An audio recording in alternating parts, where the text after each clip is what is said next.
I have 30 minutes, so I will need to go really, really fast. I wanted to do kind of like a short introduction about like my personal Kubernetes journey and why I'm presenting about platforms today. I will talk a little bit about platforms, something that I've seen here in this track quite a lot.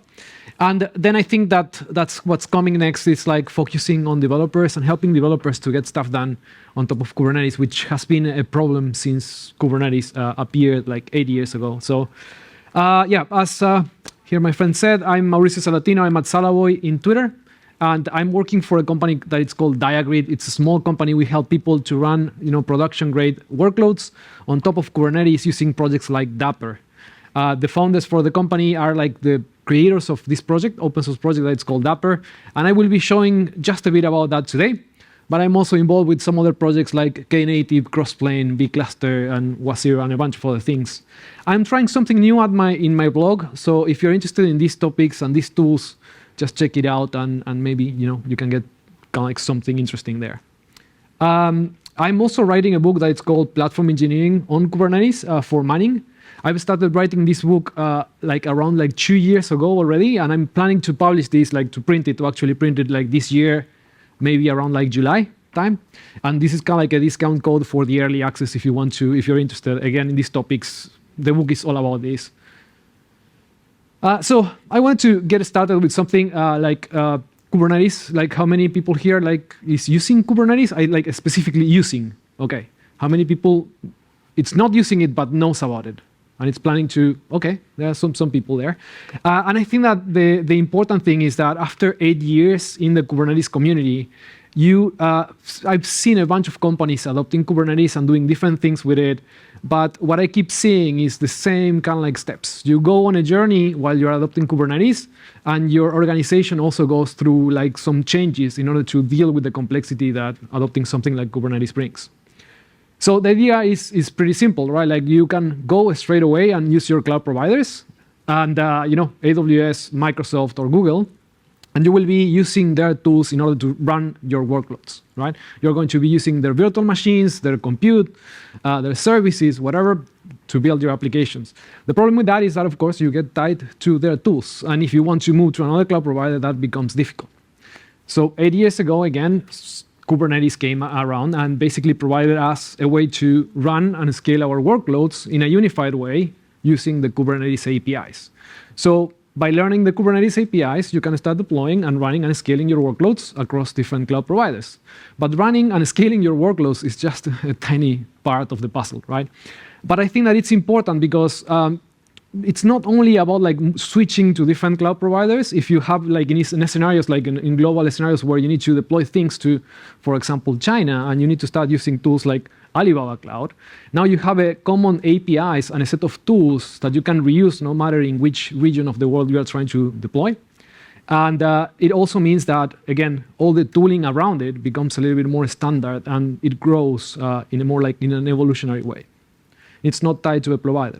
The other thing here is that all cloud providers are now collaborating in these communities and creating these tools, which is a very good thing to see. But because of that, there is a lot of chaos as well in the space. So when you go into your Kubernetes journey, you start like your journey, and then you face some challenges. I would say, like again, from a developer perspective, you need to learn about containers. That's basic thing. And then you need to learn how to use Kubernetes APIs. I think that as a developer, learning to use new APIs, that's good. Like that's kind of like what we do every day. We interact with APIs, libraries, services and stuff. So it's not difficult for us. Crafting containers and creating secure containers and optimized containers, that's a completely different thing. And dealing with configuration files in YAML can be also tricky for developers to include into their day-to-day jobs. It's not impossible. It takes time. If you are like a small company and you want to train your developers to learn Kubernetes, it's kind of like easy. It's doable. If you are in a large organization, good luck with that. That's a major issue there. So now, once you go into that journey, kind of like it starts with exploration, people developing applications, deploying their workloads into smaller Kubernetes clusters, maybe in their laptops. Then you start wondering about like who owns these containers, who owns these YAML files, how do we version them, how do we keep track of them? It becomes more like an ownership problem. Who owns this? Who is responsible for this? Who are we going to blame if things go wrong? And then you go into the next step, which is complexity, right? Like you might need more than one Kubernetes cluster. For sure, you will need more than one, and they are kind of like expensive. So you need to be a little bit more, thoughtful about when to create new clusters, who can create clusters, because somebody will need to pay for them. And what I'm talking here about is the cost of running a Kubernetes clusters, not running the workloads inside those clusters, right? Like you need to pay for Kubernetes itself, and that becomes quite expensive quite fast. Something that usually you find out like later in the journey, not when you start. Basically, at the beginning, you want to use their APIs, and then you realize, okay, this might be too expensive for me. And you might need more than one, mostly because you will see that, okay, you have some production clusters that are running for your customers, but then you need internal clusters for testing and verifying that things are working well. And then you want to make sure that Kubernetes is kind of available for developers, so they actually can develop their workloads and run them in a similar kind of like a scenario that these applications will run in production. I think that's pretty important, and the whole point of having similar like parity between production environments and what developers see in their day-to-day operations and when they are building tools.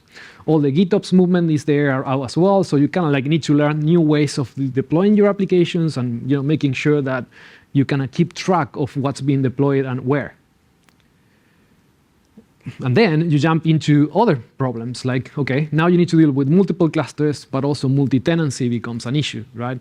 That's something that is clear in the Kubernetes community. Multi-tenancy, it's not something that we have solved correctly. And having multiple clusters also means that something that you find like along the journey is that, okay, Kubernetes clusters are region-based or availability zone-based, right? They are not global clusters that you can have, okay, I want to have like a single cluster for all the regions, right? And the problem with that is that, if you have like a company here in London and you have some users in the US, they will just need to connect to a cluster that is across the ocean. Latency involved, that doesn't scale. You will need to have different clusters in different places, and then you will need to manage all these clusters in a unified way. Again, who owns this responsibility?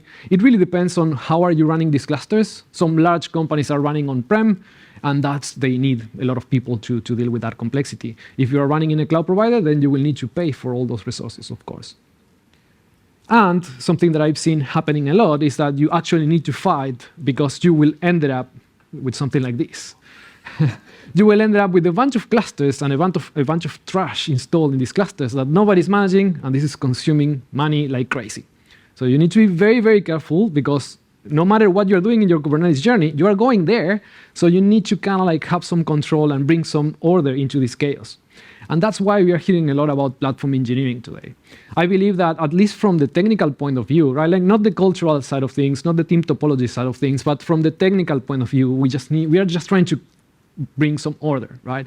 We need to understand how many clusters do we have, how do we manage them, which tools do we install in each of these clusters, and how all this gets organized inside our like tech departments. So when you hear about platform engineering, what I hear is that we will be creating teams that are specialized in keeping track of all these things and understanding what developers needs in our organization, what SREs needs in our organization, how the infra teams are configuring infrastructure and making and tracking those configurations, and what the quality teams needs in order to actually test that things are going well or not. I think that this is important, the idea of having a specific team dedicated on this. But what I see in reality and in different companies is that they already have teams dedicated on observability, dedicated on performance.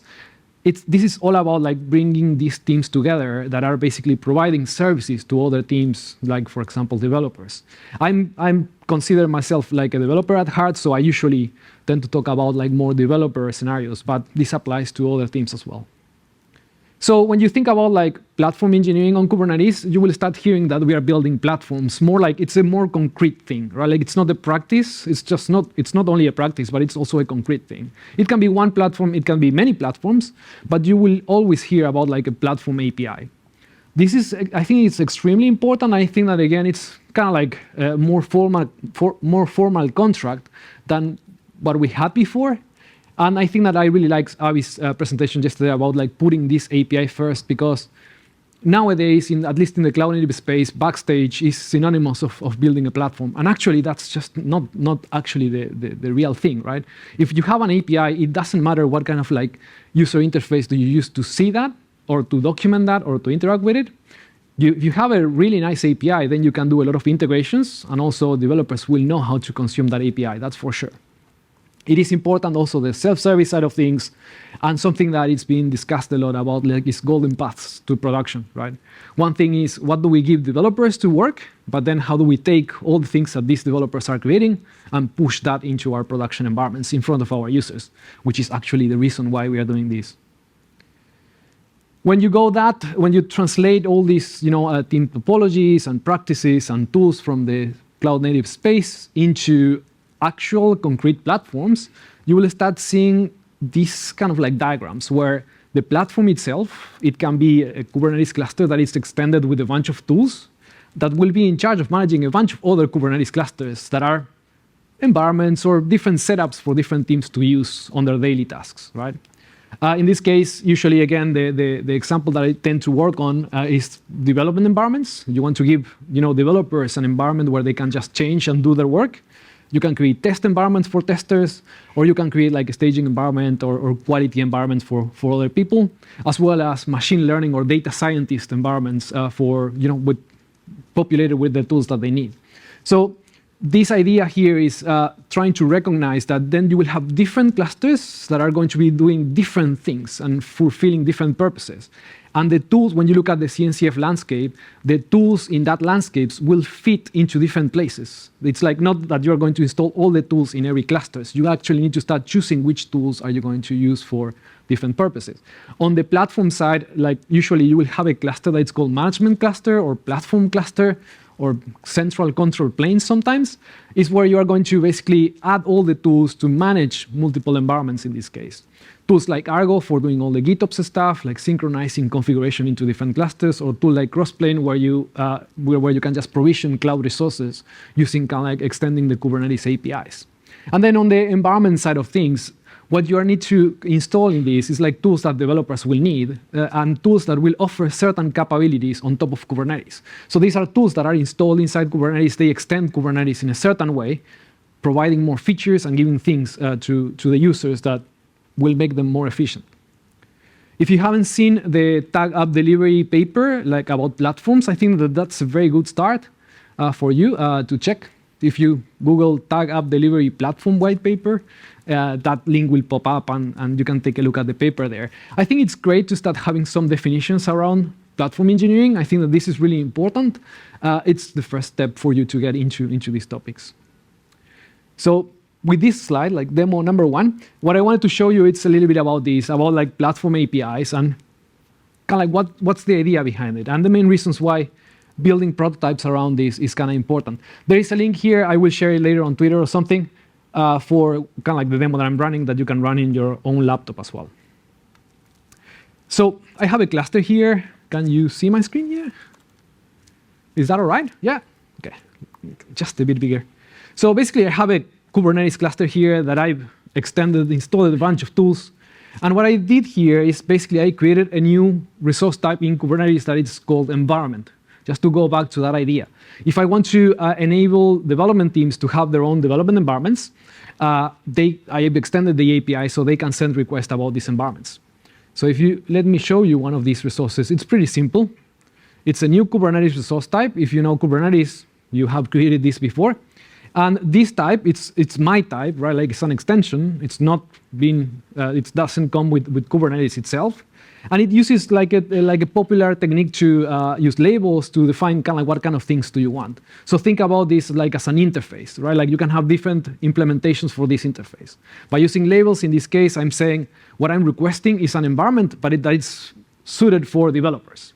And because it's an interface, I can just parameterize it with a bunch of stuff. In this case, I have a parameter here that says that, yeah, I want to install a database in that environment. When you create it for me, just install a database so I can use it for my applications. But I can also have other things like, for example, here, team C, I have like, do I want to deploy the application? Do I want to include some mock data into the database?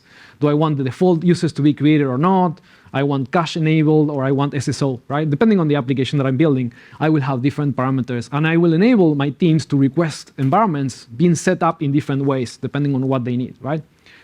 Because it's a Kubernetes resource, I can also list them, right? Like I'm connected here to my platform cluster, the one that has all the tools to manage other environments. So I can list all my environments here, and I have already an environment created there. That's a development environment, and it was created like 21 hours ago, right? But again, because it's a Kubernetes resource, I can interact with the Kubernetes APIs, and I can actually send, another request from my team B, let's say.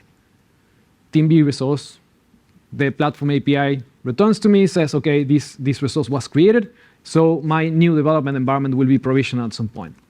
I can list the environments again, and I can see, let me do that again.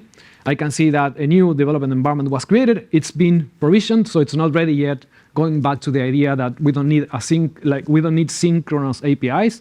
We can deal with these kind of things, mostly if developers can go and check what's going on in the process, right? So this is being created. It's going to take around a minute or so to have this. And this goes back again to the tools that I'm using in the back to provision these environments, right? If I needed to create a new Google Cloud cluster, it would take me 6 or 7 minutes to provision. I'm using here something different that it's called vCluster. It's a project that allows me to create virtual clusters and provide isolation between these clusters. So it will take around a minute to provision a cluster and also install some applications in there. As soon as that happens, I can actually connect to that cluster, and that cluster will be for my team, right? So I can go there, install whatever I need to install. I can break it. I can do whatever I want, and then when I don't need it anymore, I will just destroy it. So if we wait for another moment, the cluster is already up and it's ready. So basically, I can use the CLI from vCluster to connect to this new environment that I've created. In this new environment, again, it's a completely different Kubernetes cluster, so I can show you that there is no tool installs in that cluster, but I have an application already deployed in there. So I will just run this command just to see where the application is, and you can see that a new environment was provisioned. I have an application that was created, started, and also connected to a database that already existed in this case. That's because that's the default configuration. I can create a different instance if I want to. And if I say hello here and send that message to the database, you can see that hello appears there, just connecting with the database. Easy example here, very, very simple. And from this, you can build on top, right? But the thing that I wanted to show with this is that that environment was created specifically for this application, in the sense that if I have developers that are wanting to make some changes on top of this application, they need to have an instance of this application that they can change and iterate. But not only the application, all the infrastructure that they need around, like single sign-on if they need it, a database, a message broker, or whatever all other things that they need. Let's go back to the slides for the second part, which is the developer side of things, right? So the fact that we can create clusters, manage clusters, do GitOps and all that stuff is fantastic. Actually, I've seen kind of like the entire evolution of that space, and nowadays we can do a lot of stuff. One quick note about the previous demo is that I didn't create any custom controller for Kubernetes or any custom extension. I've just installed some projects that are already providing these features out of the box, and I glue them together without creating any custom extension for it, which I think is important because you can actually build the same demo, and creating your own components and then maintaining all those things becomes a nightmare. So creating stuff is good. We can configure stuff. We can create complex environments. But what about developers? Having a Kubernetes cluster, it's definitely not enough for developers, because then you will need to learn about Kubernetes and how it actually works to be able to use it. So this is kind of like my space where I'm really passionate about this, because I've been working on tools in this space for some time now. And I'm really interested in how we evolve from here, right? We have this white paper for tag app delivery. I think that the next step is to try to define the platform capabilities and boundaries. So when you have a platform that creates environments or creates this kind of like different setups, we need to start defining on where the platform boundaries are and what are we going to offer to our users, right? From a developer perspective, what I want from this environment is I want to be able to experiment, right? Going back to why we are like adopting Kubernetes, like the main reasons, the core reasons behind adopting Kubernetes was that I could, create distributed applications, and I can upgrade them without having downtime. And I should be able to experiment and say, okay, I want to run multiple versions of the same service at the same time, and then do some rollouts based on traffic, based on how stable the services are and all that stuff. From the platform point of view, I also want to make sure that my applications are not so tied to the infrastructure that they are running on top, right? The idea of having Kubernetes like an abstraction layer gives me a good way to run workloads in different cloud providers. Now, I want to do the same, but for databases. I want to do the same for message brokers. I want my applications to be able to be moved around different providers, different infrastructure, without being too tied to it. And usually that's where it gets really, really messy from the developer point of view, because you start adding libraries to your applications to connect to specific services, and then you are kind of like stuck once again against the specific cloud provider stuff. And finally, the reproducible development environments is a hot topic in the community as well. There are tons of tools being created to allow developers to get up and start working quite fast without the need of downloading 10 different tools into their computers and install and learn about all these tools. So on the experimentation side of things, I wanted to mention quickly a project that it's called Knative Serving. How many people knows about Knative here? So we have a couple of people. Knative Serving is just an extension on top of Kubernetes that allows you to do some really, really cool things. First of all, it actually simplifies the resources, the Kubernetes resources that you need to create to deploy your applications, but it also adds a bunch of very, very cool topics like auto-scaling. So for functions as a service kind of scenarios, Knative provides scaling down to 0. So you can, like the idea of being cost efficient, right? Like you're not using this application will be downscaled until a new request comes in. And then doing kind of like different release strategies with like advanced traffic management without the need of having a full-blown, service mesh supporting that. We have different alternatives there, and it's pretty interesting. At the end of the day, you can do that kind of stuff. Start like multiple versions of your application, and then decide how much traffic do you route to each of these versions. And then the project that I'm working nowadays, it's called Dapper. It means distributed application runtime, and I think that it focuses on bringing kind of like cloud native patterns that are very well recognized already. We already know how they work. But the thing that I'm taking from it the most, the thing that I like the most, is that idea of decoupling infrastructure from the application code. And I wanted to show you quickly the application that I deployed there. It's a very simple application.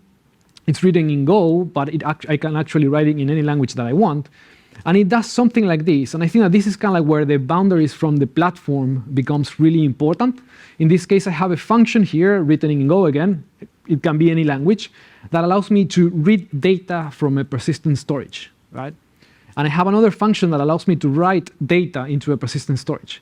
What is that persistent storage? Well, that's going to be defined by the platform team, by configuration, and by defining which infrastructure is available. From an application developer, I don't want to include a dependency to read or store data. I want to just read and store data. That's kind of like what I need to do for my application. I need to read data, do some calculations, and then save the results somewhere, right? So these functions here should be provided by the platform, and it shouldn't add any dependency into my application. For this to work, I'm using Dapper, again, this project that I can install in my Kubernetes cluster, and I can delegate the configuration of how to interact with specific infrastructure in a declarative way. So I can say something like, I have a state store, that's the name of the state store component that I've created, that will connect to a Redis database in the back and will store information into Redis. And it will also allow me to get information out from it. But my application doesn't have any knowledge about where that information is being stored or how am I accessing it to it. If you take a look at this function here, it would be great if I can just build this code and send it to the platform, and the platform will do all the wiring.